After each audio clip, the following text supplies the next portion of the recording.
Ang intense ng mga kaganapan ngayon sa abot kamay na pangarap sapagkat malalagay sa peligro ang buhay ni Doc Robert dahil sa gagawin ni Moira sa kanya. Dito nga ay biglang magbabago ang isip ni Moira at sa sobrang kasamaan nga nito ay maging si Doc Robert nga ay ipapautos na din ito sa mga tauhan niya.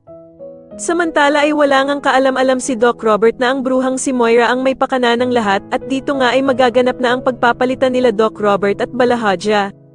Pero dahil naman sa wala talagang tiwala ang kapatid niyang si Giselle sa mag-inang Moira at Zoe, ay palihim na susundan nito si Doc Robert. Maging si Annalyn nga ay palihim na susunod din sa ama niyang si Doc Robert dahil sa natatakot nga ito na baka daw kung anong mangyari sa ama niya. Wala namang kaalam-alam si Annalyn na maging si Doc Lyndon nga ay baback up din at hihingi ng tulong sa dalawang nurse na kaibigan nila, na sila Nurse Karen at Evan. Samantala ay talagang paiiralin pa din ni Moira ang kasamaan niya at dito nga ay maiisipan niyang takutin at paglaruan itong si Doc Robert. Wala namang kaalam-alam si Doc Robert na ang kausap niya na pala sa cellphone ay ang bruhang si Moira dahil nga sa iba ang boses nito sa call nilang dalawa.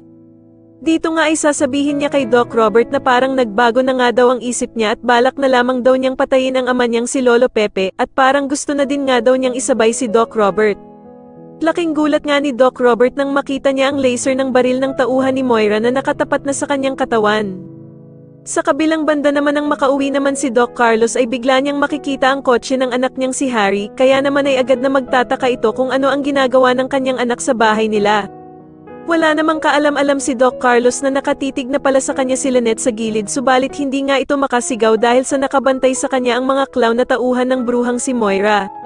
Sa tingin niyo makaligtas kaya si Doc Robert sa pagbaril sa kanya ng tauhan ni Moira at magawa pa kayang tumakas ni Lynette sa mga masasamang ng loob sa kanila, mas lalo na nga talagang nagiging exciting ang mga susunod na kaganapan kaya naman ay mas lalo pa nating abangan ang mas lalong gumigandang abot kamay na pangarap. Maraming salamat po sa inyong panonood at sana po ay ma-subscribe niyo ako. Maraming salamat po.